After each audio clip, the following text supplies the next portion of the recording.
सुब्रत रॉय भारत के इतिहास में ऐसा काम करने वाले व्यक्ति जो शायद ही अब कोई और आगे कर पाएगा।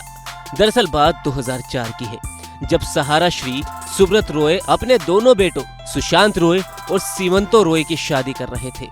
बड़े बेटे सुशांत की शादी 10 फरवरी को थी, जबकि छोटे बेटे सीमंतो की शादी 14 फरवरी को थी। बड़े बेटे की शादी में तत्कालीन प्रधानमंत्री अटल बिहारी वाजपेयी भी पहुंचे थे।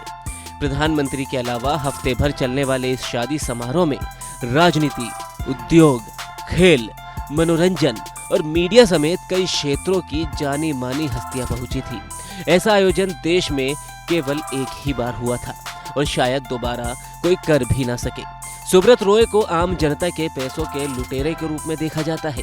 उन्हें खेलों के लिए रुपया लुटाने वाले शख्स के रूप में भी देखा जाता है, लेकिन उन्होंने जो किया उसे इग्नोर नहीं किया जा सकता। जिस तरह की कानूनी खामियों का सहारा लेकर सहारा ने इतना बड़ा साम्राज्य खड़ा किया था, ठीक उसी तरह दूसरी कानूनी खामियों ने सहारा को इस तरह के कानूनी झमेलों में फंसाया कि उससे बाहर निकलना सहारा का मुश्किल हो गया। और इन सब में कहीं ना कहीं 10 जनपद का नाम भी कई बार जोड़ा जाता है।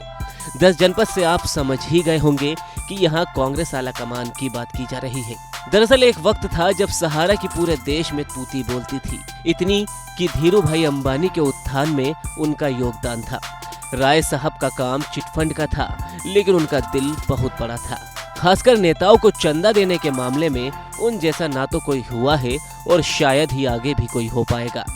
आप इसे ऐसे भी समझ सकते हैं कि वाजपेयी को चुनाव में हराने की कोशिशों के बावजूद सुब्रत रॉय के भाजपाइयों से गहरे रिश्ते थे, लेकिन सिर्फ सोनिया गांधी और राहुल गांधी से उनकी कभी नहीं बनी। और मनमोहन सिंह के दौर में सेबी ने सुब्रत रॉय की फाइल खोल दी। उसी के बाद से ही उनका सूरज जो डूबा तो वो डूबता ही चला गया। हालांकि सहारा इंडिया परिवार की ओर से ये कहा जाता रहा है कि कंपनी के प्रमुख सुब्रत रॉय सहारा या सहारा इंडिया परिवार के खिलाफ केवल एक ही आरोप है, और वो आरोप है कि वो अपने निवेशकों का पैसा चुकाने में समय लगा रहे हैं, और जबकि वो इस देरी का ब्याज भी दे रहे हैं।